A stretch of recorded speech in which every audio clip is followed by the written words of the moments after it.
L'augmentation des droits de douane de 15% affectera une portion des 300 milliards de dollars de produits importés de Chine aux États-Unis, le reste devant subir des augmentations de droits de douane en décembre.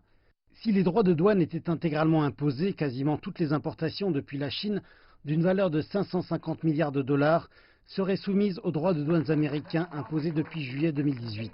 De nombreuses entreprises américaines, aux rapports étroits avec la Chine, disent que ces droits de douane ne font que nuire et non aider les entreprises américaines. À cause de cela, si nous cherchions à déménager notre production dans d'autres pays plutôt que de produire ici, cela augmenterait mes coûts de sans doute environ 36%, ce qui réduirait donc mes profits. Je pense qu'il est irréaliste de demander aux entreprises de simplement quitter la Chine. En ce moment, l'économie est mondiale et toutes les entreprises sont connectées. Je pense que cela nuirait aux deux pays si les entreprises faisaient cela. Les répercussions. L'indice de confiance des consommateurs américains a connu sa plus grande baisse mensuelle depuis décembre 2012. Des données de l'Université du Michigan montrent que l'indice a baissé de 8,6 points à 89,8.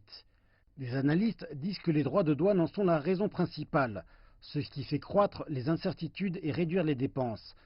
Les dépenses de consommation personnelle représentent environ 70% de l'économie américaine. Elles sont le moteur de la croissance économique américaine et un pilier clé de la confiance du marché américain. En plus des droits de douane, la croissance des revenus personnels aux États-Unis montre aussi des signes de ralentissement.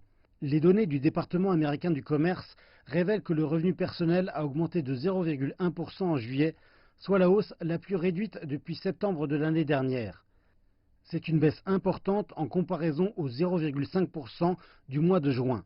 Qui plus est, l'épargne personnelle est passée de 1 320 milliards de dollars en juin à 1 270 milliards de dollars, soit le niveau le plus bas depuis novembre 2018.